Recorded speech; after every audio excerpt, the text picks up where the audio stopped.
ਜੀ ਹਾਂ, ਸਾਰੇ ਸਰੋਤਿਆਂ ਨੂੰ ਮੇਰੇ ਵੱਲੋਂ ਪਿਆਰ ਭਰੀ ਸਤਿ ਸ਼੍ਰੀ ਅਕਾਲ। ਹੁਣ ਸਮਾਂ ਹੋ ਗਿਆ ਪ੍ਰੋਗਰਾਮ ਖਬਰ ਤੇ ਨਜ਼ਰ ਬਲਦੇਜ ਪੰਨੂ ਜੀ ਦੇ ਨਾਲ। ਅੱਜ ਦਾ ਪ੍ਰੋਗਰਾਮ ਸ਼ੁਰੂ ਕਰਨ ਤੋਂ ਪਹਿਲਾਂ ਸਪਾਂਸਰਾਂ ਦਾ ਧੰਨਵਾਦ ਕਰਨਾ ਚਾਹੁੰਦੇ ਹਾਂ। ਖਾਲਸਾ ਇੰਸ਼ੋਰੈਂਸ ਸੈਨੋਜ਼ੇ ਤੋਂ, ਗੁਰਦੀਪ ਸਿੰਘ ਵਿਰਦੀ ਕਲੋਵਿਸ ਤੋਂ, ਸਤਨਾਮ ਸਿੰਘ ਸ਼ੇਰਗਿੱਲ ਸੈਲਮਾ ਤੋਂ, ਰਣਬੀਰ ਸਿੰਘ ਰਾਣਾ ਜੀ ਬੇਕਰਸਫੀਲਡ ਤੋਂ, ਸੁਰਿੰਦਰ ਸਿੰਘ ਗਿੱਲ ਸਟਾਕਟਨ ਤੋਂ, ਮਨਜੀਤ ਸਿੰਘ ਦਵਾਨਾ ਤੇ ਅਮਰਜੀਤ ਸਿੰਘ ਖੰਗੂੜਾ ਫਰੈਜ਼ਨੋ ਤੋਂ, ਦਵਿੰਦਰ ਸਿੰਘ ਤੇ ਦੇਵ ਸਿੰਘ ਸਿੰਧੀ ਤਲਵਾਨ ਫਰੈਜ਼ਨੋ ਤੋਂ, ਮਨਦੀਪ ਸਿੰਘ ਸੈਨੋਜ਼ੇ ਤੋਂ ਅਤੇ ਜਸਵਿੰਦਰ ਸਿੰਘ ਵਿਰਕ ਹਿਊਸਟਨ ਤੋਂ ਸਪਾਂਸਰਾਂ ਦਾ ਧੰਨਵਾਦ ਕਰਦੇ ਹਾਂ। ਤੇ ਹੁਣ ਅਸੀਂ ਸਵਾਗਤ ਕਰਦੇ ਹਾਂ ਬਲਦੇਜ ਪੰਨੂ ਜੀ ਨੂੰ। ਹਾਂਜੀ ਬਲਦੇਜ ਪੰਨੂ ਜੀ, ਸਤਿ ਸ਼੍ਰੀ ਅਕਾਲ ਜੀ ਆਇਆਂ ਨੂੰ ਅੱਜ ਦੇ ਪ੍ਰੋਗਰਾਮ 'ਚ। ਸ਼ਿਕਾਲ ਦਿਲਪ੍ਰੀਤ, ਧੰਨਵਾਦ, ਬਹੁਤ ਮਿਹਰਬਾਨੀ। ਔਰ ਜੀ ਅੱਜ ਸਾਂਝਾ ਕਰਦੇ ਜੀ ਇੱਕ ਵਾਰੀ ਫੇਰ ਜੋ ਕੁਛ ਵੀ ਆਲੇ ਦੁਆਲੇ ਦੇ ਵਿੱਚ ਜਿਹੜਾ ਵਾਪਰ ਰਿਹਾ ਜੀ ਕਰੋਨਾ ਵਾਇਰਸ ਦੀਆਂ ਕੁਛ ਅਪਡੇਟ ਇੱਥੇ ਮੁਲਕ ਦੀਆਂ ਉਹਦੇ ਨਾਲ ਜੁੜੀਆਂ ਹੋਈਆਂ ਗੱਲਾਂ, ਕੁਛ ਉਹਦੇ ਤੋਂ ਬਿਨਾਂ ਸਿਆਸੀ ਗੈਰ ਸਿਆਸੀ ਗੱਲਾਂ ਜਿਹੜੀਆਂ ਉਹ ਵੀ ਤੁਹਾਡੇ ਨਾਲ ਸਾਂਝੀਆਂ ਕਰਦੇ। ਕੀ ਕੁਛ ਜਿਹੜੀ ਹਿਲਜੁਲ ਹੈ ਉਹ ਹੋ ਰਹੀ ਹੈ ਇਸ ਵੇਲੇ। ਇਉਂ ਲੱਗ ਰਿਹਾ ਕਿ ਜਿਹੜਾ ਇਹ ਲੋਕਡਾਊਨ ਸੀਗਾ ਉਹਨੂੰ ਖੋਲ੍ਹਣ ਦੇ ਵਿੱਚ ਵੱਡੀ ਕਨਫਿਊਜ਼ਨ ਜਿਹੜੀ ਆ ਉਹ ਕੇਂਦਰ ਦੀ ਸਰਕਾਰ, ਰਾਜ ਦੀਆਂ ਸਰਕਾਰਾਂ ਦੇ ਵਿੱਚ ਦਿਸ ਰਹੀ ਹੈ। ਹਰ ਦਿਨ ਹੁਣ ਜਦੋਂ ਇਹਨੂੰ ਨਾਮ ਇਹ ਦਿੱਤਾ ਗਿਆ ਅਨਲੌਕ 1, ਰਾਜ ਆਪਣੇ ਘੋੜੇ ਭਜਾਈ ਫਿਰਦੇ ਆ, ਕੇਂਦਰ ਦੀ ਸਰਕਾਰ ਆਪਣੇ ਜਿਹੜੀਆਂ ਦੀ ਉਹ ਐਡਵਾਈਜ਼ਰੀ ਜਾਰੀ ਕਰੀ ਜਾਂਦੀ ਹੈ। ਇਉਂ ਲੱਗਦਾ ਜਿਵੇਂ ਅਣਸਿੱਖੀਏ ਜਿਹੜੇ ਜੀ ਉਹ ਇਹਨੂੰ ਚਲਾ ਰਹੇ ਹੋਣ ਸਭ ਕੁਛ ਨੂੰ। ਪੰਜਾਬ ਸਰਕਾਰ ਨੇ ਹੁਣ ਫਿਰ ਕਰਫਿਊ ਦੇ ਸਮੇਂ ਦੇ ਵਿੱਚ ਤਬਦੀਲੀ ਕਰ ਦਿੱਤੀ ਹੈ। ਦੁਕਾਨਾਂ ਖੁੱਲ੍ਹਣ ਦਾ ਸਮਾਂ ਵਧਾ ਦਿੱਤਾ ਹੈ। ਕੇਂਦਰ ਨੇ ਜਿਹੜਾ ਉਹਨੇ ਵੀ ਸਮਾਂ ਜਿਹੜਾ ਜੀ ਉਹ ਤਬਦੀਲ ਕੀਤਾ। ਪੰਜਾਬ ਦੇ ਵਿੱਚ ਜਿਹੜਾ ਪਹਿਲਾਂ ਦੀ ਤਰ੍ਹਾਂ ਸਨਅਤਾਂ ਚਲਾਉਣ ਦੀ ਜਿਹੜੀ ਛੋਟ ਹੈ ਉਹ ਜਾਰੀ ਰਹੂਗੀ। ਹੁਣ ਜਿਹੜੇ ਰੈਜ਼ੀਡੈਂਸ਼ੀਅਲ ਏਰੀਏ ਦੇ ਵਿੱਚ ਜਿਹੜੀਆਂ ਇੰਡਸਟਰੀ ਛੋਟੀਆਂ ਹੈਗੀਆਂ ਨੇ ਉਹ ਵੀ ਖੁੱਲ੍ਹ ਸਕਦੀਆਂ ਨੇ। ਸ਼ਾਪਿੰਗ ਮਾਲ, ਹੋਟਲ, ਧਾਰਮਿਕ ਸਥਾਨ ਜਿਹੜੇ ਆ ਉਹ 7 ਜੂਨ ਤੱਕ ਅਜੇ ਬੰਦ ਰੱਖਣ ਦਾ ਫੈਸਲਾ ਕੀਤਾ ਗਿਆ। ਮਤਲਬ ਕਿ ਅਜੇ ਧਾਰਮਿਕ ਸਥਾਨ ਜਿਹੜੇ ਨੇ, ਸ਼ਾਪਿੰਗ ਮਾਲਸ ਤੇ ਹੋਟਲ ਜਿਹੜੇ ਉਹ ਨਹੀਂ ਖੁੱਲ੍ਹਣਗੇ। ਕੇਂਦਰੀ ਦਿਸ਼ਾ ਨਿਰਦੇਸ਼ਾਂ ਤੋਂ ਬਾਅਦ ਇਹਦੇ ਵਾਸਤੇ ਜਿਹੜਾ ਜੀ ਉਹ ਫੈਸਲਾ ਲਿਆ ਜਾਊਗਾ। ਪੰਜਾਬ ਸਰਕਾਰ ਨੇ ਸਰਕਾਰੀ ਤੇ ਪ੍ਰਾਈਵੇਟ ਹਸਪਤਾਲਾਂ ਦੇ ਵਿੱਚ OPD ਸੇਵਾਵਾਂ ਜਿਹੜੀਆਂ ਉਹ ਜਾਰੀ ਰੱਖੀਆਂ ਨੇ। ਬੇਸ਼ੱਕ ਪ੍ਰਾਈਵੇਟ ਹਸਪੀਟਲ ਸਰਕਾਰ ਦੇ ਹੁਕਮਾਂ ਨੂੰ ਨਾ ਜਿਹੜਾ ਜੀ ਟਿੱਚ ਜਾਣਦੇ ਹੋਣ, ਪਰ ਇੰਨਾ ਹੈ ਕਿ ਕਹਿ ਲਓ ਕਿ ਕਾਗਜ਼ਾਂ ਦੇ ਵਿੱਚ ਸਰਕਾਰ ਨੇ ਜਿਹੜਾ ਜੀ ਉਹ ਰੱਖਿਆ ਸਾਰਾ ਕੁਛ। 30 ਜੂਨ ਤੱਕ ਜਿਹੜੇ ਸੀਗੇ ਜੀ ਨਵੇਂ ਦਿਸ਼ਾ ਨਿਰਦੇਸ਼ ਜਾਰੀ ਜਿਹੜੇ ਆ ਉਹ ਕੀਤੇ ਗਏ ਆ। 7 ਵਜੇ ਤੋਂ ਲੈ ਕੇ ਸ਼ਾਮ ਦੇ 7 ਵਜੇ ਤੱਕ ਦੁਕਾਨਾਂ ਖੁੱਲ੍ਹਣ ਦਾ ਸਮਾਂ ਦਿੱਤਾ ਗਿਆ, ਪਰ ਸ਼ਰਾਬ ਦੇ ਠੇਕੇ ਹੁਣ 8 ਵਜੇ ਤੋਂ ਲੈ ਕੇ ਰਾਤ ਦੇ 8 ਵਜੇ ਤੱਕ ਜਿਹੜਾ ਉਹ ਖੁੱਲ੍ਹਣਗੇ। ਕਰਫਿਊ ਰਾਤ ਨੂੰ 9 ਵਜੇ ਤੋਂ ਲੈ ਕੇ ਸਵੇਰੇ 5 ਵਜੇ ਤੱਕ ਜਿਹੜਾ ਜੀ ਉਹ ਜਾਰੀ ਰਹੂਗਾ। ਕਾਹਦਾ ਕਰਫਿਊ, ਜਦੋਂ ਰਾਤ ਨੂੰ ਕਿੱਥੇ ਕਿਸੇ ਨੇ ਜਿਹੜਾ ਜੀ ਉਹ ਨਿਕਲਣਾ। ਐਵੇਂ ਕਾਗਜ਼ ਜਿਹੜੇ ਜੀ ਉਹ ਕਾਲੇ ਕੀਤੇ ਜਾ ਰਹੇ ਆ। ਜਨਤਕ ਪਾਰਕ ਖੋਲ੍ਹਣ ਦਾ ਫੈਸਲਾ ਕੀਤਾ ਗਿਆ। ਇਕੱਠੇ ਹੋਣ ਦੀ ਮਨਾਹੀ ਜਿਹੜੀ ਜੀ ਉਹ ਹੋਊਗੀ। ਰੈਸਟੋਰਾਂ ਦੇ ਵਿੱਚੋਂ ਜਿਹੜਾ ਜੀ ਫੂਡ ਪੈਕ ਕਰਵਾ ਕੇ ਲਿਜਾਣ ਦੀ ਛੋਟ ਦਿੱਤੀ ਗਈ ਆ। ਇਹਨਾਂ ਨੂੰ ਖੋਲ੍ਹਣ ਦਾ ਫੈਸਲਾ 7 ਜੂਨ ਤੋਂ ਬਾਅਦ ਹੋਊਗਾ। ਕੇਂਦਰੀ ਜਿਹੜੀ ਸਰਕਾਰ ਹੈ, ਕੇਂਦਰ ਦੀ ਸਰਕਾਰ ਹੈ, ਉਹਦੇ ਜਿਹੜੇ ਨਿਰਦੇਸ਼ ਨੇ ਉਹਦੇ ਅਨੁਸਾਰ ਪੰਜਾਬ ਸਰਕਾਰ ਨੇ ਵਿਆਹ ਦੇ ਸਮਾਰੋਹਾਂ ਦੇ ਵਿੱਚ ਵੱਧ ਤੋਂ ਵੱਧ 50 ਜਾਣੇ ਇਕੱਠੇ ਹੋ ਸਕਣ ਦੀ ਪ੍ਰਵਾਨਗੀ ਦਿੱਤੀ ਹੈ। ਔਰ ਸੰਸਕਾਰ ਦੇ ਮੌਕੇ ਵੱਧ ਤੋਂ ਵੱਧ 20 ਜਾਣੇ ਜਿਹੜਾ ਵੀ ਉਹ ਇਕੱਤਰ ਹੋ ਸਕਣਗੇ। ਸਕੂਲ ਕਾਲਜ ਤੋਂ ਇਲਾਵਾ ਕੋਚਿੰਗ ਸੈਂਟਰ ਬੰਦ ਰਹਿਣਗੇ। ਸਰਕਾਰੀ ਤੇ ਪ੍ਰਾਈਵੇਟ ਜਿਹੜੇ ਦਫ਼ਤਰ ਆ ਉਹ ਖੁੱਲ੍ਹ ਸਕਦੇ ਆ। ਮੁਲਾਜ਼ਮਾਂ ਦੀ ਗਿਣਤੀ ਲੋੜ ਮੁਤਾਬਕ ਜਿਹੜੀ ਹੋਊਗੀ। ਪੰਜਾਬ ਸਰਕਾਰ ਨੇ ਜਿਹੜੀ ਇੰਟਰਨੈਸ਼ਨਲ ਜਿਹੜੀਆਂ ਫਲਾਈਟਸ ਨੇ, cinema hall, gym, swimming pools, ਮਨੋਰੰਜਨ ਪਾਰਕ, ਬਾਰ, ਆਡੀਟੋਰੀਅਮ ਜਿਹੜੇ ਉਹ ਹਾਲੇ ਬੰਦ ਰੱਖਣ ਦਾ ਫੈਸਲਾ ਜਿਹੜਾ ਜੀ ਉਹ ਕੀਤਾ। ਹੁਣ ਪ੍ਰੋਬਲਮ ਫਿਰ ਇਹੀ ਆ ਜੀ ਕਿ ਕਿੰਨੇ ਕੁ ਦਿਨ ਇਹ ਚੱਲਦਾ, ਉਹਦੇ ਵਿੱਚ ਕੀ ਚੇਂਜਸ ਹੁੰਦੀਆਂ ਨੇ, ਇਹ ਆਉਂਦੇ ਦਿਨ ਜਿਹੜੇ ਜੀ ਉਹ ਦੱਸਣਗੇ। ਜੇ ਆਪਾਂ ਜਿਹੜੀ ਗੱਲ ਕਰੀਏ, ਕਿਉਂਕਿ ਸਾਰਾ ਕੁਛ ਕਰੋਨਾ ਵਾਇਰਸ ਦੇ ਆਲੇ ਦੁਆਲੇ ਜਿਹੜਾ ਜੀ ਉਹ ਘੁੰਮ ਰਿਹਾ ਤੇ ਦੇਸ਼ ਦੇ ਵਿੱਚ ਜਿਹੜੇ ਕਰੋਨਾ ਵਾਇਰਸ ਦੇ 1,90,000 ਜਿਹੜੇ ਕੇਸ ਨੇ ਉਹ ਆ ਚੁੱਕੇ ਹੋਏ ਨੇ ਜੀ। ਮਤਲਬ ਕਿ 2 ਲੱਖ ਦੀ ਗਿਣਤੀ ਦੇ ਨੇੜੇ ਜਿਹੜਾ ਜੀ ਉਹ ਮੁਲਕ ਪਹੁੰਚ ਗਿਆ। ਕੱਲ ਜਿਹੜਾ ਸੀਗਾ ਸਭ ਤੋਂ ਜ਼ਿਆਦਾ 87 150 ਮਰੀਜ਼ ਵਧੇ, 223 ਲੋਕਾਂ ਦੀ ਜਾਨ ਜਿਹੜੀ ਸੀ ਉਹ ਇੱਕ ਦਿਨ ਦੇ ਵਿੱਚ ਗਈ। ਦਿੱਲੀ 'ਚ ਲਗਾਤਾਰ ਚੌਥੇ ਦਿਨ 1000 ਤੋਂ ਜ਼ਿਆਦਾ ਰਿਪੋਰਟ ਜਿਹੜੀਆਂ ਸੀ ਉਹ ਪੋਜ਼ੀਟਿਵ ਆਈਆਂ। 24 ਘੰਟਿਆਂ ਦੇ ਵਿੱਚ ਰਿਕਾਰਡ 1295 ਮਰੀਜ਼ ਜਿਹੜੇ ਮਿਲਣ ਦੇ ਨਾਲ 57 ਮੌਤਾਂ ਹੋਈਆਂ। ਰਾਜਧਾਨੀ ਦਿੱਲੀ ਦੇ ਵਿੱਚ 19,844 ਲੋਕ ਜਿਹੜੇ ਨੇ ਉਹ ਪੋਜ਼ੀਟਿਵ ਨੇ। 24 ਘੰਟਿਆਂ ਦੇ ਵਿੱਚ ਰਿਕਾਰਡ 1295 ਮਰੀਜ਼ ਮਿਲਣ ਦੇ ਨਾਲ 57 ਮੌਤਾਂ ਹੋਈਆਂ ਨੇ। ਰਾਜਧਾਨੀ ਜਿਹੜੇ ਨੋਇਡਾ ਦਿੱਲੀ ਬਾਰਡਰ ਫਿਰ ਸੀਲ ਕਰ ਦਿੱਤੇ ਗਏ ਨੇ। ਗੌਤਮ ਬੁੱਧ ਨਗਰ ਨੋਇਡਾ ਦੇ ਵਿੱਚ 42% ਮਰੀਜ਼ਾਂ ਦਾ ਸੋਰਸ ਦਿੱਲੀ ਦੇ ਨਾਲ ਜਿਹੜਾ ਜੀ ਉਹ ਜੁੜਿਆ ਹੋਇਆ। ਕੇਂਦਰ ਦੀ ਗਾਈਡਲਾਈਨ ਆਉਣ ਤੋਂ ਬਾਅਦ ਰਾਜਾਂ ਨੇ ਸਥਿਤੀ ਨੂੰ ਵੇਖਦਿਆਂ ਹੋਇਆ ਲਾਕਡਾਊਨ ਵਧਾਉਣਾ ਸ਼ੁਰੂ ਕੀਤਾ। ਮਹਾਰਾਸ਼ਟਰ, ਤਾਮਿਲਨਾਡੂ, ਪੰਜਾਬ ਨੇ 30 ਜੂਨ ਤੱਕ ਲਾਕਡਾਊਨ ਵਧਾਇਆ। ਮੱਧ ਪ੍ਰਦੇਸ਼, ਪੱਛਮੀ ਬੰਗਾਲ ਨੇ ਕਿਹਾ ਕਿ ਮਹਾਮਾਰੀ ਦੇ ਖਤਰੇ ਦੀ ਵਜ੍ਹਾ ਕਰਕੇ 15 ਜੂਨ ਤੱਕ ਪਾਬੰਦੀਆਂ ਜਿਹੜੀਆਂ ਜੀ ਉਹ ਜ਼ਿਆਦਾ ਜਿਹੜੀਆਂ ਉਹ ਰਹਿਣਗੀਆਂ। ਜੀ, ਦਿੱਲੀ ਤੋਂ ਇਲਾਵਾ ਮਹਾਰਾਸ਼ਟਰ ਦੇ ਵਿੱਚ 2487, ਤਾਮਿਲਨਾਡੂ 1194, ਗੁਜਰਾਤ 438, ਉੱਤਰ ਪ੍ਰਦੇਸ਼ 374, ਕਰਨਾਟਕਾ 299, ਹਰਿਆਣੇ ਦੇ ਵਿੱਚ 168 ਜਿਹੜੇ ਵੀ ਉਹ ਮਰੀਜ਼ ਇੱਕ ਦਿਨ ਦੇ ਵਿੱਚ ਜਿਹੜੇ ਆਏ, ਜਿਹਦੇ ਕਰਕੇ ਇਹ ਰਿਕਾਰਡ ਜਿਹੜਾ ਸੀਗਾ ਜੀ ਉਹ ਤਾਂ ਨੂੰ ਬੜੀ ਤੇਜ਼ੀ ਦੇ ਨਾਲ ਗਿਆ।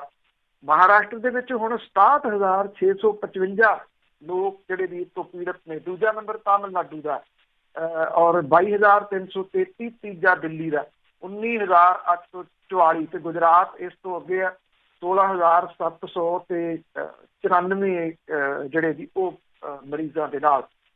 ਕੇਰਲ ਦੇ ਵਿੱਚ ਪਿੰਡਾਂ ਦੇ ਵਿੱਚ ਜਿਹੜੇ ਟੈਸਟ ਕਰਨ ਦੇ ਵਾਸਤੇ ਮੋਬਾਈਲ ਟੈਸਟਿੰਗ ਵੈਨ ਜਿਹੜੀ ਹੈ ਜੀ ਉਹ ਲਾਂਚ ਕੀਤੀ ਗਈ ਆ ਔਰ ਇਹਦੇ ਨਾਲ ਪਿੰਡਾਂ ਦੇ ਵਿੱਚ ਜਿਹੜੇ ਜੀ ਉਹ ਟੈਸਟ ਹੋਣਗੇ। ਜਿੱਥੋਂ ਤੱਕ ਟੈਸਟ ਦੀ ਗੱਲ ਆ ਜੀ, ਬਾਕੀ ਸੂਬੇ ਜਿਹੜੇ ਆ ਇਸ ਮਾਮਲੇ 'ਚ ਪਛੜੇ ਹੋਏ ਆ। ਪੰਜਾਬ ਉਹਦੇ ਵਿੱਚ ਇੱਕ ਜਿਹੜਾ ਉਹ ਕਿਹਾ ਜਾ ਸਕਦਾ ਉਹਨਾਂ ਸੂਬਿਆਂ ਦੇ ਵਿੱਚੋਂ ਕਿੰਨੇ ਟੈਸਟ ਹੋ ਰਹੇ ਆ, ਕਿੰਨੇ ਵਾਅਦੇ ਕੀਤੇ ਗਏ ਸੀ, ਉਹ ਆਪਣੀ ਜਗ੍ਹਾ ਦੇ ਉੱਤੇ ਸਾਰੇ ਜਿਹੜੇ ਜੀ ਵੱਖੋ ਵੱਖਰੇ ਰਾਗ ਅਲਾਪ ਰਹੇ ਆ।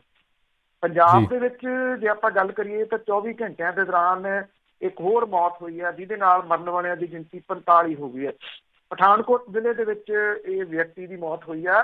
24 ਘੰਟਿਆਂ ਦੇ ਦੌਰਾਨ ਅੰਮ੍ਰਿਤਸਰ, ਜਲੰਧਰ, ਮੋਗਾ ਤੇ ਬਰਨਾਲਾ ਦੇ ਵਿੱਚ ਨਵੇਂ ਮਾਮਲੇ ਸਾਹਮਣੇ ਆਏ ਆ। ਇਸ ਵੇਲੇ 2263 ਗਿਣਤੀ ਜਿਹੜੀ ਹੈ ਪੰਜਾਬ ਦੇ ਵਿੱਚ ਕੁੱਲ ਜਿਹੜੀ ਉਹ ਹੋਈ ਆ।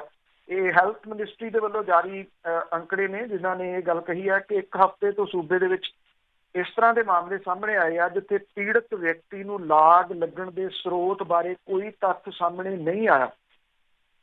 ਜਿਹੜਾ ਹੈਲਥ ਡਿਪਾਰਟਮੈਂਟ ਹੈ ਉਹ ਕਹਿੰਦਾ ਪੰਜਾਬ ਦਾ ਕਿ 24 ਘੰਟਿਆਂ ਦੇ ਦੌਰਾਨ ਜਿਹੜੇ ਮਾਮਲੇ ਸਾਹਮਣੇ ਜਿਹੜੇ ਆਏ ਆ ਇੱਥੇ ਪੰਜਾਬ ਦੇ ਵਿੱਚ ਉਹਨਾਂ ਦਾ ਕਿਤੇ ਵੀ ਜਿਹੜਾ ਲਿੰਕ ਨਹੀਂ ਜਿਹੜਾ ਮਿਲ ਰਿਹਾ ਕਿ ਕਿੱਥੋਂ ਇਹਨਾਂ ਨੂੰ ਲਾਗ ਜਿਹੜੀ ਆ ਉਹ ਲੱਗੀ ਹੈ ਜੀ। ਔਰ 10 ਵਿਅਕਤੀ ਨੇ ਜਿਨ੍ਹਾਂ ਦਾ ਸਰੋਤ ਪੰਜਾਬ ਤੋਂ ਬਾਹਰੋਂ ਆਏ ਲਾਗ ਲੱਗਣ ਤੋਂ। ਲੁਧਿਆਣੇ ਦੇ ਵਿੱਚ ਇੱਕ ਕੈਦੀ ਤੇ ਰੋਪੜ ਦੇ ਵਿੱਚ ਇੱਕ ਆਸ਼ਾ ਵਰਕਰ ਵੀ ਲਾਗ ਦਾ ਸ਼ਿਕਾਰ ਹੋਈ ਹੈ।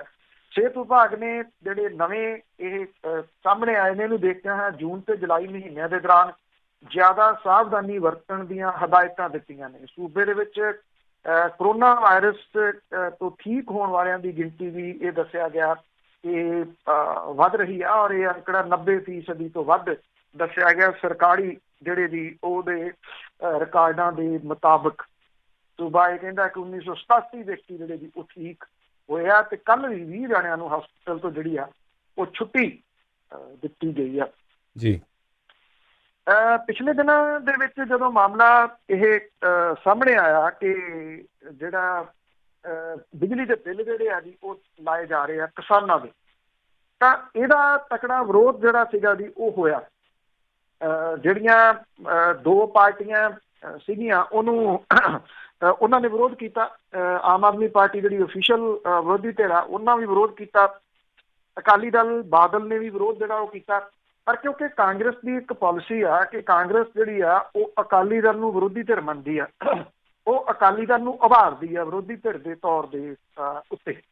ਉਹ ਕੋਈ ਜਿਹੜਾ ਜੀ ਉਹ ਮੌਕਾ ਨਹੀਂ ਜਾਣ ਦਿੰਦੇ ਕਿ ਇਹ ਦੱਸਣ ਲਈ ਪੰਜਾਬ ਦੇ ਲੋਕਾਂ ਨੂੰ ਕਿ ਸਾਡਾ ਮੁਕਾਬਲਾ ਜਿਹੜਾ ਉਹ ਅਕਾਲੀ ਦਲ ਦੇ ਨਾਲ ਹੈ। ਕੇਂਦਰ ਦੇ ਵਿੱਚ NDA ਸਰਕਾਰ ਦੇ ਵੱਲੋਂ ਕਰਜ਼ਾ ਲੈਣ ਸੰਬੰਧੀ ਸੂਬਿਆਂ ਦੇ ਅਧਿਕਾਰਾਂ ਦੇ ਵਿੱਚ ਕੀਤੀ ਜਾ ਰਹੀ ਦਖਲ ਅੰਦਾਜ਼ੀ ਨੂੰ ਲੈ ਕੇ ਹੁਣ ਕਾਂਗਰਸ ਦੇ ਮੰਤਰੀਆਂ ਨੇ ਬਾਦਲ ਪਰਿਵਾਰ ਨੂੰ ਘੇਰਿਆ। ਔਰ ਕਾਂਗਰਸੀ ਆਗੂਆਂ ਨੇ ਕਿਹਾ ਕਿ ਸੰਘੀ ਢਾਂਚੇ ਦਾ ਗਲਾ ਘੁੱਟਣ ਦੀ ਦਿੱਲੀ ਤੱਕ ਦੀ ਕਾਰਵਾਈ ਦੇ ਵਿੱਚ ਬਾਦਲ ਪਰਿਵਾਰ ਬਰਾਬਰ ਦਾ ਭਾਈਵਾਲ ਹੈ, ਜਿਹਦੇ ਕਰਕੇ ਸੂਬੇ ਦੇ ਲੋਕ ਉਹਨੂੰ ਮਾਫ ਨਹੀਂ ਕਰਨਗੇ। ਸੁਖਜਿੰਦਰ ਸਿੰਘ ਰੰਧਾਵਾ, ਗੁਰਪ੍ਰੀਤ ਕਾਂਗੜ ਤੇ ਭਾਰਤ ਭੂਸ਼ਣ ਆਸ਼ੂ ਦੇ ਵੱਲੋਂ ਇੱਕ ਜਾਰੀ ਬਿਆਨ ਦੇ ਵਿੱਚ ਇਹ ਗੱਲ ਕਹੀ ਗਈ ਹੈ ਕਿ ਸਾਰੀ ਉਮਰ ਸੰਘੀ ਢਾਂਚੇ ਦੇ ਨਾਂ ਤੇ ਰੋਟੀਆਂ ਸੇਕਣ ਵਾਲੇ ਪ੍ਰਕਾਸ਼ ਸਿੰਘ ਬਾਦਲ ਅੱਜ ਆਪਣੇ ਪੁੱਤ ਤੇ ਨੂੰਹ ਦੇ ਵੱਲੋਂ ਸੰਘੀ ਢਾਂਚੇ ਦੇ ਦੁਸ਼ਮਣਾਂ ਦੇ ਨਾਲ ਹੱਥ ਮਿਲਾਉਣ ਦੇ ਉੱਤੇ ਚੁੱਪ ਕਿਉਂ ਆ। ਉਹਨਾਂ ਇਹ ਕਿਹਾ ਕਿ ਕੀ ਅਕਾਲੀ ਦਲ ਦੇ ਪ੍ਰਧਾਨ ਨੂੰ ਆਪਣੀ ਪਾਰਟੀ ਦਾ ਆਨੰਦਪੁਰ ਸਾਹਿਬ ਦਾ ਮਤਾ ਯਾਦ ਨਹੀਂ?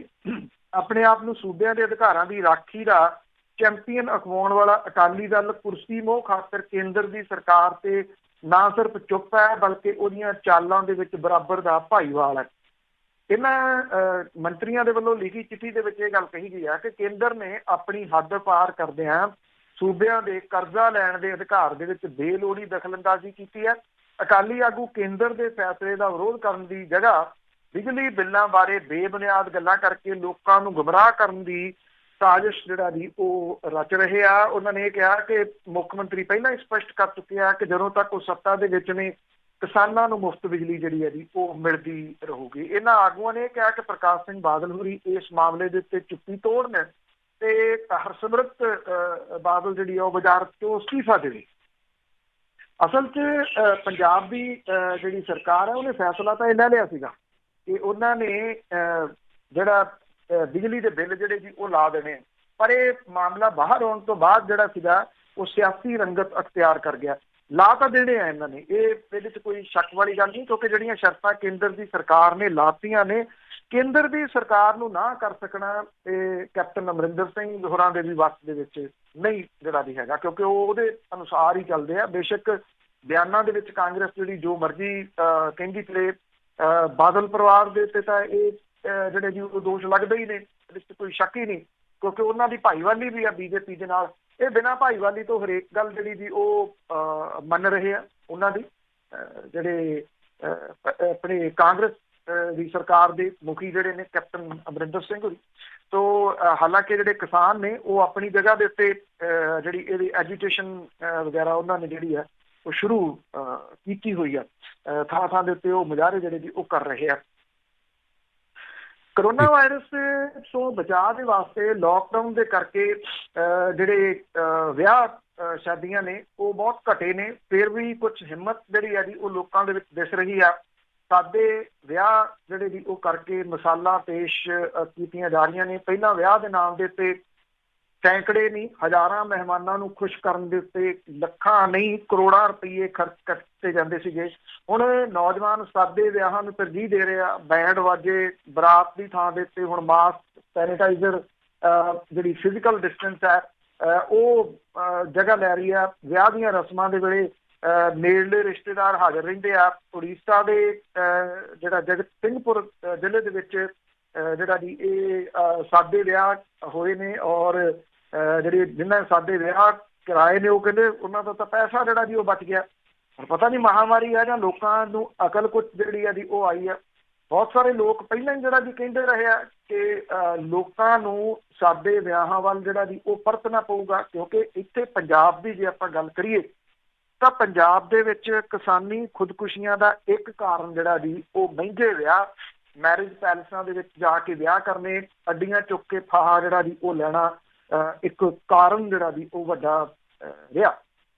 ਹੁਣ ਵੇਖਣਾ ਜਿਹੜਾ ਜੀ ਇਹ ਹੋਊਗਾ ਕਿ ਮਹਾਂਮਾਰੀ ਤੋਂ ਬਾਅਦ ਹਾਲਾਂਕਿ ਜਿਹੜੀ ਪਾਬੰਦੀ ਕੇਂਦਰ ਦੀ ਸਰਕਾਰ ਨੇ ਲਾਈ ਆ, ਸੂਬਿਆਂ ਨੇ ਵੀ ਲਾਤੀ ਹੈ ਕਿ ਜਿਹੜੇ ਵਿਆਹਾਂ ਦੇ ਵਿੱਚ ਨੇ ਉਹ 50 ਬੰਦੇ ਸ਼ਾਮਲ ਹੋ ਸਕਦੇ ਆ, ਸੰਸਕਾਰ ਦੇ ਉੱਤੇ 20 ਜਾਣੇ।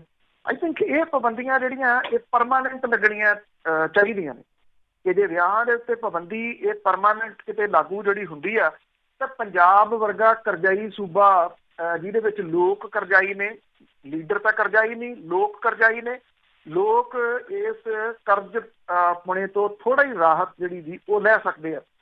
ਜੰਝ ਘਰਾਂ ਦੀ ਜੇਕਰ ਵਾਪਸੀ ਜਿਹੜੀ ਉਹ ਹੁੰਦੀ ਆ ਪਿੰਡਾਂ ਥਾਵਾਂ ਦੇ ਉੱਤੇ ਤਾਂ ਇਹ ਇੱਕ ਨਵੀਂ ਚੰਗੀ ਸ਼ੁਰੂਆਤ ਜਿਹੜੀ ਉਹ ਹੋ ਸਕਦੀ ਆ। ਪਰ ਗੱਲ ਇਹੀ ਆ ਕਿ ਲੋਕ ਸਿੱਖਣਗੇ ਜਾਂ ਨਹੀਂ, ਜਦੋਂ ਇਹ ਪਾਬੰਦੀਆਂ ਹਟਣਗੀਆਂ ਉਦੋਂ ਅਸਲ ਦੇ ਵਿੱਚ ਜਿਹੜਾ ਜੀ ਉਹ ਪਤਾ ਲੱਗੂਗਾ। ਪਿਛਲੇ ਦਿਨਾਂ ਤੋਂ ਪੰਜਾਬ ਦੇ ਵਿੱਚ ਬੀਜ ਘੁਟਾਲਾ ਜਿਹੜਾ ਜੀ ਉਹ ਵਾਹਵਾ ਚਰਚਾ ਦਾ ਵਿਸ਼ਾ ਬਣਿਆ ਰਿਹਾ। ਇਸ ਬੀਜ ਘੁਟਾਲੇ ਨੂੰ ਉਹ ਅਕਾਲੀ ਦਲ ਵਾਲੇ ਵੀ ਜਿਹੜਾ ਜੀ ਉਹ ਚੁੱਕਦੇ ਰਹੇ ਆ, ਜਿਨ੍ਹਾਂ ਦੇ ਰਾਜ ਦੇ ਸਮੇਂ ਦੋ ਵੱਡੇ ਘੁਟਾਲਿਆਂ ਨੇ ਕਿਸਾਨੀ ਹਿਲਾ ਕੇ ਰੱਖਤੀ ਸੀ। ਇੱਕ ਨਕਲੀ ਪੈਸਟੀਸਾਈਡ, ਨਕਲੀ ਦਵਾਈਆਂ, ਤੇ ਦੂਜਾ ਇਰੀਗੇਸ਼ਨ ਡਿਪਾਰਟਮੈਂਟ, ਜਿਹਦੇ ਵਿੱਚ ਇਹਨਾਂ ਦੇ ਪ੍ਰਮੁੱਖ ਆਗੂਆਂ ਦੇ ਸਿੱਧੇ ਨਾਮ ਬੋਲਦੇ ਸੀ। ਅੱਜ ਤੱਕ ਉਹਨਾਂ ਘੁਟਾਲਿਆਂ ਦਾ ਕੀ ਬਣਿਆ ਕਿਸੇ ਨੂੰ ਕੁਛ ਨਹੀਂ ਜਿਹੜਾ ਜੀ ਉਹ ਪਤਾ। ਸਭ ਆਗੂ ਜਿਹੜੇ ਜਿਨ੍ਹਾਂ ਦੀ ਈਵਨ ਇੱਕ ਸਕੋਰਪੀਓ ਤੱਕ 60 ਲੱਖ ਰੁਪਈਏ ਦੇ ਨਾਲ ਫੜੀ ਗਈ ਸੀ, ਉਹਦਾ ਕੀ ਬਣਿਆ ਉਹ ਵੀ ਕੁਛ ਨਹੀਂ ਜਿਹੜਾ ਜੀ ਉਹ ਪਤਾ। ਹੁਣ ਜਿਹੜਾ ਬੀਜ ਘੁਟਾਲਾ ਇਸ ਮਾਮਲੇ ਦੇ ਉੱਤੇ ਅੱਖਾਂ ਤਾਂ ਪੂੰਝਣੀਆਂ ਨੇ ਮੌਜੂਦਾ ਸਰਕਾਰ ਨੇ ਵੀ। ਹੈਰਾਨੀ ਵਾਲੀ ਗੱਲ ਇਹ ਆ ਕਿ ਜਿਹੜੇ ਝੋਨੇ ਦੇ ਬੀਜ ਨੂੰ ਲੈ ਕੇ ਘੁਟਾਲਾ ਹੋਇਆ, ਉਹਦੀ ਪਨੀਰੀ ਕਿਸਾਨਾਂ ਨੇ ਬੀਜੀ ਹੋਈ ਆ ਔਰ ਉਹ ਪਨੀਰੀ ਉੱਗੀ ਹੋਈ ਆ। ਉਹ ਕਹਿੰਦੇ ਜੀ ਬੀਜ ਜਿਹੜਾ ਆ ਉਹਨੂੰ ਬਰਾਮਦ ਕਰਨ ਲਈ ਛਾਪੇਮਾਰੀ ਕੀਤੀ ਜਾ ਰਹੀ ਹੈ। ਹੈਰਾਨੀ ਵਾਲੀ ਗੱਲ ਆ, ਉਹ ਬੀਜ ਤੁਸੀਂ ਕਿੱਥੋਂ ਬਰਾਮਦ ਕਰ ਲਓਗੇ? ਜਿਹੜਾ ਕਿਸਾਨਾਂ ਨੂੰ ਚਲੇ ਗਿਆ, ਉਹਨਾਂ ਨੇ ਬੀਜ ਦਾ ਪਨੀਰੀ ਉੱਗ ਪਈ, ਜਾਂ ਤਾਂ ਪਨੀਰੀ ਫੜ ਲਿਓ ਜਾਂ ਫਿਰ ਝੋਨਾ ਲੱਗਣ ਤੱਕ ਦੀ ਜਿਹੜੀ ਉਹ ਵੇਟ ਕਰੋ ਵੀ ਝੋਨਾ ਜਦੋਂ ਪੱਕੂਗਾ ਉਹ ਬੀਜ ਲਿਆਵਾਂਗੇ। ਪਰ ਕਾਗਜ਼ ਕਾਲੇ ਜਿਹੜੇ ਜੀ ਉਹ ਕਰਨੇ ਨੇ, ਤੇ ਇਸ ਕਰਕੇ ਅੱਖਾਂ ਜਿਹੜੀਆਂ ਪੂੰਝਣੀਆਂ ਨੇ। ਪੰਜਾਬ ਪੁਲਿਸ ਨੇ ਲੁਧਿਆਣਾ ਤੋਂ ਇੱਕ ਜਿਹੜਾ ਬੀਜ ਫਾਰਮ ਦੇ ਮਾਲਕ ਨੂੰ ਗ੍ਰਿਫਤਾਰ ਜਿਹੜਾ ਜੀ ਉਹ ਕੀਤਾ, ਔਰ ਕਿਹਾ ਜਾ ਰਿਹਾ ਕਿ ਬੀਜ ਘੁਟਾਲੇ ਦਾ ਪਰਦਾਫਾਸ਼ ਜਿਹੜਾ ਜੀ ਹੋ ਗਿਆ। ਔਰ ਇਹ ਕਿਹਾ ਕਿ ਕਿਸਾਨਾਂ ਨੂੰ ਝੋਨੇ ਦੀਆਂ ਨਵੀਆਂ ਵਿਕਸਿਤ ਕਿਸਮਾਂ ਦੇ ਬੀਜ, ਜਿਨ੍ਹਾਂ ਦੀ ਅਜੇ ਤੱਕ ਕੇਂਦਰੀ ਬੀਜ ਸੂਚੀਕਰਨ ਕਮੇਟੀ ਦੇ ਵੱਲੋਂ ਵਪਾਰਕ ਮਾਰਕੀਟਿੰਗ ਲਈ ਪ੍ਰਵਾਨਗੀ ਨਹੀਂ ਸੀ ਹੋਈ, ਉਹਦੇ ਭਾਰੀ ਮਾਤਰਾ ਦੇ ਵਿੱਚ ਜਾਅਲੀ ਬੀਜ ਜਿਹੜੇ ਜੀ ਉਹ ਵੇਚੇ ਆ। ਪੁਲਿਸ ਦੇ ਅਨੁਸਾਰ ਲੁਧਿਆਣੇ ਦੇ ਵਿੱਚ ਸਥਿਤ ਹੈ ਜੀ ਬਰਾੜ ਬੀਜ ਸਟੋਰ, ਇਹਦਾ ਮਾਲਕ ਹੈ ਕਾਕਾ ਬਰਾੜ। ਉਹਨੂੰ ਲੁਧਿਆਣਾ ਪੁਲਿਸ ਨੇ ਜਿਹੜੀ ਆ SIT ਉਹਨੇ ਗ੍ਰਿਫਤਾਰ ਕੀਤਾ। ਲੁਧਿਆਣੇ ਦੇ ਜਿਹੜਾ PAU ਦਾ ਗੇਟ ਆ, 1 ਨੰਬਰ ਗੇਟ, ਉਹਦੇ ਸਾਹਮਣੇ ਪੈਂਦੇ ਇਸ ਬੀਜ ਸਟੋਰ ਦਾ ਲਾਇਸੈਂਸ ਰੱਦ ਕਰਕੇ ਦੁਕਾਨ ਨੂੰ ਸੀਲ ਕੀਤਾ ਗਿਆ। ਪਹਿਲਾਂ ਇਸ ਮਾਮਲੇ ਦੇ ਵਿੱਚ ਲੁਧਿਆਣੇ ਦੇ ਵਿੱਚ ਕੇਸ ਦਰਜ ਕੀਤਾ ਗਿਆ ਸੀਗਾ। ਜਿਹੜਾ ਇਹਦਾ ਮਾਲਕ ਹੈ ਕਾਕਾ ਬਰਾੜ, ਉਸ ਤੋਂ ਪੁੱਛਗਿੱਛ ਕੀਤੀ ਜਾ ਰਹੀ ਆ ਔਰ ਜਾਂਚ ਤੋਂ ਬਾਅਦ ਹੋਰ ਗ੍ਰਿਫਤਾਰੀਆਂ ਹੋਣ ਦੀ ਉਮੀਦ ਹੈ। ਬਣਨਾ ਬਣਾਉਣਾ ਕੀ ਆ ਉਹ ਸਭ ਨੂੰ ਜਿਹੜਾ ਜੀ ਉਹ ਪਤਾ। ਮੁੱਖ ਖੇਤੀਬਾੜੀ ਅਫਸਰ ਜਿਹੜਾ ਜੀ ਉਹਨੇ ਬਰਾੜ ਬੀਜ ਸਟੋਰ ਦੀ ਚੈਕਿੰਗ ਕੀਤੀ ਔਰ ਇਹ ਕਿਹਾ ਗਿਆ ਕਿ ਉਹਨੂੰ ਬਰਾੜ ਤੇ ਗਲਤ ਬੀਜ ਵੇਚਣ ਦਾ ਸ਼ੱਕ ਹੋਇਆ। ਦੇਖੋ ਕਹਾਣੀ ਕੈਸੀ ਜਿਹੜੀ ਜੀ ਉਹ ਬਣਾਈ ਜਾ ਰਹੀ ਆ। ਔਰ ਪੁਲਿਸ ਕਮਿਸ਼ਨਰੇਟ ਜਿਹੜੇ ਨੇ ਉਹਨਾਂ ਨੇ ਇਹਦੇ ਸੰਬੰਧੀ ਜਿਹੜਾ ਜੀ ਦੱਸਿਆ ਕਿ SIT ਬਣਾਈ ਹੋਈ ਸੀ, ਜਿਹਦੇ ਵਿੱਚ ਮੁੱਖ ਖੇਤੀਬਾੜੀ ਅਫਸਰ ਨੂੰ ਮਾਹਰ ਦੇ ਵਜੋਂ ਜਿਹੜਾ ਜੀ ਉਹ ਸ਼ਾਮਲ ਕੀਤਾ ਗਿਆ ਸੀਗਾ। ਇਹਦੇ ਨਮੂਨੇ ਜਿਹੜੇ ਜੀ ਉਹ ਲੈਬੋਰਟਰੀ ਨੂੰ ਭੇਜੇ ਗਏ ਆ ਔਰ ਇਹਦੇ ਵਿੱਚ ਕਹਿੰਦੇ ਕੁਝ ਬੀਜ ਜਿਹੜੇ ਆ ਉਹ ਜਾਅਲੀ ਪਾਏ ਗਏ ਆ। ਔਰ ਇਹ ਕਿਹਾ ਗਿਆ ਕਿ ਇਹ ਜਿਹੜੀ ਮੁੱਢਲੀ ਜਾਂਚ ਹੈ ਉਹ ਦੱਸਦੀ ਹੈ ਕਿ ਇਹ ਜਿਹੜਾ ਸੀਗਾ ਬਰਾੜ ਬੀਜ ਸਟੋਰ ਵਾਲਾ, ਉਹਨੇ ਨਵੀਆਂ ਝੋਨੇ ਦੀਆਂ ਕਿਸਮਾਂ PR 128 ਤੇ PR 129 ਦੀ ਵਰਤੋਂ ਕਰਕੇ ਜਾਅਲੀ ਬੀਜ ਜਿਹੜੇ ਆ ਉਹ ਵੇਚੇ ਆ। ਜਦੋਂ ਕਿ ਇਹ ਕਿਹਾ ਕਿ ਕਿਸੇ ਵੀ ਉਹਨੇ ਪ੍ਰਾਈਵੇਟ ਕੰਪਨੀ ਨੂੰ ਸਪਲਾਈ ਜਿਹੜੇ ਵੀ ਉਹ ਨਹੀਂ ਕੀਤੇ ਸਰਕਾਰ ਨੇ ਅਜੇ, ਜਾਂ PAU ਨੇ ਜਿਹਦੇ ਰਾਹੀਂ ਜਿਹੜਾ ਜੀ ਉਹ ਕਰਨੇ ਹੁੰਦੇ ਆ। ਇਹ ਜਿਹੜਾ ਸਵਾਲ ਅਜੇ ਖੜਾ। ਤੇ ਜਿਸ ਕਿਸਮ ਦੇ ਨਾਲ ਲੋਕਾਂ ਦੀ ਮਾਨਸਿਕਤਾ ਦੀ ਗੱਲ ਹੈ, ਮਾਨਸਿਕ ਸਥਿਤੀ ਉਹਨਾਂ ਦੀ ਜਿਹੜੀ ਵਿਗੜ ਰਹੀ ਆ ਜਾਂ ਹਿੰਸਕ ਉਹ ਹੋ ਰਹੇ ਨੇ, ਉਹਦੀ ਇੱਕ ਮਿਸਾਲ ਫਗਵਾੜੇ ਦੇ ਵਿੱਚ ਜਿਹੜੀ ਜੀ ਉਹ ਸਾਹਮਣੇ ਆਈ ਆ।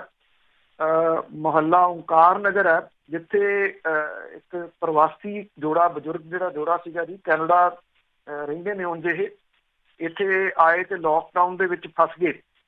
ਉਹਨਾਂ ਦਾ ਕਤਲ ਹੋ ਗਿਆ, ਦੋਵਾਂ ਦਾ। ਇਸ ਮਾਮਲੇ ਦੇ ਵਿੱਚ ਇਹ ਕਿਹਾ ਜਾ ਰਿਹਾ ਕਿ ਉਹਨਾਂ ਨੇ ਘਰ ਦਾ ਇੱਕ ਹਿੱਸਾ ਜਿਹੜਾ ਉੱਪਰ ਵਾਲਾ ਉਹ ਇੱਕ ਵਿਅਕਤੀ ਨੂੰ ਦਿੱਤਾ ਹੋਇਆ ਸੀਗਾ, ਜਗਦੇਵ ਸਿੰਘ ਉਰਫ ਜੱਸੀ ਢੋਲੀ ਆ, ਜਿਹਨੂੰ ਇਹ ਕਿਰਾਏ ਤੇ ਦਿੱਤਾ ਸੀਗਾ। ਜਿਹੜੇ ਮਹੱਲੇ ਵਾਲੇ ਸੀ ਉਹ ਕੁਝ ਇਤਰਾਜ਼ ਕਰਦੇ ਸੀਗੇ ਕਿ ਇਹਦੇ ਕੋਲੇ ਗਲਤ ਕਿਸਮ ਦੇ ਜਿਹੜੇ ਜੀ ਉਹ ਲੋਕ ਆਉਂਦੇ, ਨਸ਼ੇ ਪੱਤੇ ਵਗੈਰਾ ਜਿਹੜਾ ਜੀ ਉਹ ਕਰਦਾ ਹੋਊਗਾ। ਤੇ ਇਹ ਜਿਹੜਾ ਜੋੜਾ ਸੀਗਾ ਉਹਨੇ ਕਿਰਪਾਲ ਸਿੰਘ ਤੇ ਉਹਦੀ ਪਤਨੀ, ਉਹਨਾਂ ਨੇ ਇਹਨੂੰ ਇਹ ਮਕਾਨ ਖਾਲੀ ਕਰਨ ਦੇ ਵਾਸਤੇ ਕਹਿਤਾ ਤੇ ਜਿਹੜਾ 7-8 ਮਹੀਨੇ ਦਾ ਕਿਰਾਇਆ ਰਹਿੰਦਾ ਸੀ ਉਹ ਮੰਗਿਆ। ਹੁਣ ਉਹਨੇ ਕੀ ਕੀਤਾ ਜੀ, ਇਹ ਤੋਂ ਖੁੰਦਕ ਖਾ ਕੇ ਉਹਨੇ ਜਿਹੜਾ ਪਹਿਲਾਂ ਤਾਂ ਉਹਦੇ ਪਤਨੀ ਤੇ ਬੱਚੇ ਸੀ ਉਹਨਾਂ ਨੂੰ ਕਿਤੇ ਛੱਡਿਆ। ਉਸ ਤੋਂ ਬਾਅਦ ਉਹਨੇ ਆ ਕੇ ਤੇਜ਼ ਹਥਿਆਰਾਂ ਦੇ ਨਾਲ ਇਹਨਾਂ ਦੋਵਾਂ ਦਾ ਕਤਲ ਕਰ ਦਿੱਤਾ ਜੀ। ਕਿਰਪਾਲ ਸਿੰਘ ਦੀ ਜਿਹੜੀ ਕੈਨੇਡਾ ਰਹਿੰਦੀ ਲੜਕੀ ਹੈ ਜੀ, ਉਹ ਬਾਰ-ਬਾਰ ਫੋਨ ਕਰਦੀ ਰਹੀ ਆਪਣੇ ਮਾਂ ਪਿਓ ਨੂੰ। ਜਦੋਂ ਫੋਨ ਨਾ ਚੁੱਕਿਆ ਤੇ ਉਹਨੇ ਜਿਹੜੀ ਜੀ ਆਂਢ ਗੁਆਂਢ ਕੰਪਲੇਂਟ ਕੀਤੀ, ਜਿੱਥੋਂ ਪਤਾ ਲੱਗਿਆ ਕਿ ਉਹਨਾਂ ਦਾ ਤਾਂ ਮਰਡਰ ਜਿਹੜਾ ਜੀ ਹੋ ਗਿਆ। ਇਹ ਅਜੇ ਫਰਾਰ ਜਿਹੜਾ ਉਹ ਦੱਸਿਆ ਜਾ ਰਿਹਾ, ਉਹਦਾ ਅਜੇ ਕੁਝ ਪਤਾ ਨਹੀਂ ਗਾ। ਇੱਕ ਕੀ 6-7 ਮਹੀਨੇ ਦੇ ਕਿਰਾਏ ਦੇ ਪਿੱਛੇ 2 ਜਾਣੇ ਜਿਹੜੇ ਜੀ ਉਹਨੂੰ ਮਰਡਰ ਕਰ ਦਿੱਤਾ ਫਗਵਾੜੇ ਦੇ ਵਿੱਚ। ਤੋ ਇਹ ਅਜਿਹੀਆਂ ਘਟਨਾਵਾਂ ਜਿਹੜੀਆਂ ਜੀ ਉਹ ਹੋਰ ਵਧਣਗੀਆਂ। ਅਜਿਹੇ ਜਿਹੜਾ ਜੀ ਐਕਸਪਰਟ ਉਹ ਇਸ ਗੱਲ ਨੂੰ ਮੰਨਦੇ ਨੇ। ਇੱਕ ਤਾਂ ਪੈਸਿਆਂ ਦਾ ਲੈਣ ਦੇਣ ਤੇ ਦੂਸਰਾ ਜਿਹੜੀ ਦੀ ਮਾਨਸਿਕ ਦਸ਼ਾ ਜਿਹੜੀ ਆ ਉਹ ਵਿਗੜ ਰਹੀ ਹੈ ਲੋਕਾਂ ਦੀ। ਪੇਸ਼ੈਂਸ ਨਾਂ ਦੀ ਕੋਈ ਚੀਜ਼ ਨਹੀਂ। ਤੇ ਜਾਂਦੇ ਜਾਂਦੇ ਲਾਸਟ ਦੇ ਵਿੱਚ ਪਿੰਡਾਂ ਦੇ 1500 ਕਰੋੜ ਰੁਪਏ ਖੂਹ ਖਾਤੇ ਕਿਵੇਂ ਪਏ, ਇਹਦੀ ਗੱਲ ਜਿਹੜੀ ਜੀ ਉਹ ਦੱਸ ਦਿੰਦੇ ਆ। ਸ਼ਹਿਰਾਂ ਦੀ ਬਿਹਤਰ ਜ਼ਿੰਦਗੀ ਦੀ ਉਮੀਦ ਦੇ ਨਾਲ ਗਏ ਜਿਹੜੇ ਕਿਰਤੀ ਤਬਕੇ ਨੇ, ਉਹਨਾਂ ਦਾ ਮੁੜ ਕੇ ਪਿੰਡਾਂ ਵੱਲ ਨੂੰ ਰੁਝਾਨ ਹੋਇਆ। ਪਰ ਸਰਕਾਰੀ ਕੰਮਕਾਜ ਦੇ ਪੱਖੋਂ ਪਿੰਡਾਂ ਨੂੰ ਹਮੇਸ਼ਾ ਆਖਰੀ ਤਰਜੀਹ ਵਜੋਂ ਦੇਖਿਆ ਜਾਂਦਾ ਹੈ। ਸਰਪੰਚ ਪੰਚ ਜਿਹੜੇ ਛੋਟੀਆਂ ਗ੍ਰਾਂਟਾਂ ਲਈ ਆਗੂਆਂ ਦੇ ਘਰਾਂ ਦੇ ਚੱਕਰ ਕੱਢਦੇ ਰਹਿੰਦੇ ਆ, ਪਰ ਆਪਣੀ ਮਰਜ਼ੀ ਦੇ ਕੰਮਾਂ ਤੇ ਖਰਚ ਕਰਨ ਵਾਲੀਆਂ ਗ੍ਰਾਂਟਾਂ ਦੇ ਪੈਸੇ ਵੱਲ ਉਹਨਾਂ ਦੀ ਨਜ਼ਰ ਨਹੀਂ ਰਹੀ। ਪੰਚਾਇਤਾਂ ਦੇ ਖਾਤਿਆਂ ਦੇ ਵਿੱਚ ਸਿੱਧਾ ਆਉਣ ਵਾਲਾ 2019-20 ਦਾ ਲਗਭਗ 1500 ਕਰੋੜ ਰੁਪਈਆ ਖੂਹ ਖਾਤੇ ਪੈ ਗਿਆ। ਪੰਜਾਬ ਸਰਕਾਰ ਨੇ ਪੰਚਾਇਤਾਂ ਨੂੰ 50,000 ਰੁਪਏ ਤੱਕ ਖਰਚ ਕਰਕੇ ਗਰੀਬਾਂ ਨੂੰ ਰਾਸ਼ਨ ਵੰਡਣ ਲਈ ਤਾਂ ਕਹਿਤਾ, ਪਰ 14ਵੇਂ ਵਿੱਤ ਕਮਿਸ਼ਨ ਦੀਆਂ ਸਿਫਾਰਿਸ਼ਾਂ ਦੇ ਮੁਤਾਬਕ ਆਈਆਂ 2 ਕਿਸ਼ਤਾਂ ਦਾ 735 ਕਰੋੜ ਰੁਪਏ ਦੇ ਕਰੀਬ ਪੈਸਾ 31 ਮਾਰਚ ਤੋਂ ਹੁਣ ਤੱਕ ਜਾਰੀ ਨਹੀਂ ਕੀਤਾ। ਪਿੰਡਾਂ ਦੀਆਂ ਗ੍ਰਾਮ ਸਭਾਵਾਂ ਤੇ ਪੰਚਾਇਤਾਂ ਦੀ ਜਾਗਰੂਕਤਾ ਲਈ ਇਹ ਵੱਡਾ ਸਵਾਲ ਖੜਾ ਹੋ ਗਿਆ, ਜਦੋਂ ਜੂਨ ਮਹੀਨੇ ਗ੍ਰਾਮ ਸਭਾਵਾਂ ਦੇ ਜਨਰਲ ਇਜਲਾਸ ਬੁਲਾਉਣੇ ਜ਼ਰੂਰੀ ਨੇ।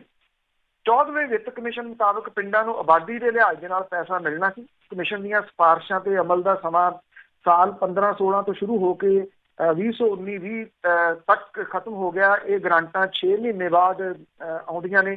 17-18 ਦੀ ਅੱਧੀ ਕਿਸ਼ਤ ਭਾਵ 353 ਕਰੋੜ ਰੁਪਏ ਦੀ ਅੱਧੀ ਕਿਸ਼ਤ 2019-2020 ਦੇ ਵਿੱਚ ਵੰਡੀ ਗਈ।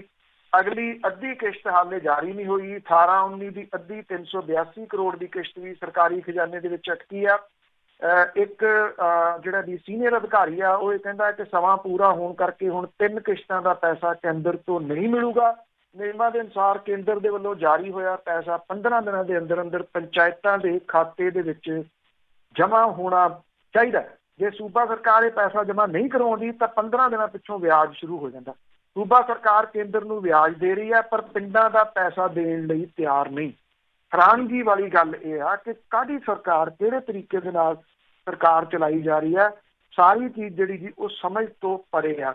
ਇਹ ਹੁਣ ਪੈਸਾ ਜਿਹੜਾ ਜੀ ਵਾਪਸ ਚਲੇ ਗਿਆ, ਇਹ ਮੁੜ ਕੇ ਨਹੀਂ ਆਉਣਾ। Thank you very much Dilpreet. ਧੰਨਵਾਦ ਬਲਦੇਜ ਪੰਨੂ ਜੀ। ਸਤਿ ਸ਼੍ਰੀ ਅਕਾਲ। Thank you. ਸਤਿ ਸ਼੍ਰੀ ਅਕਾਲ ਜੀ। ਇਹ ਸਨ ਬਲਦੇਜ ਪੰਨੂ ਜੀ ਅੱਜ ਦੇ ਪ੍ਰੋਗਰਾਮ 'ਚ ਖਬਰ ਤੇ ਨਜ਼ਰ। ਤੇ ਇੱਦਾਂ ਹੀ ਅਸੀਂ ਇਜਾਜ਼ਤ ਲੈਂਦੇ ਹਾਂ। ਕੱਲ੍ਹ ਨੂੰ ਮਿਲਦੇ ਹਾਂ। ਮੇਰੇ ਵੱਲੋਂ ਸਾਰਿਆਂ ਨੂੰ ਪਿਆਰ ਭਰੀ ਸਤਿ ਸ਼੍ਰੀ ਅਕਾਲ।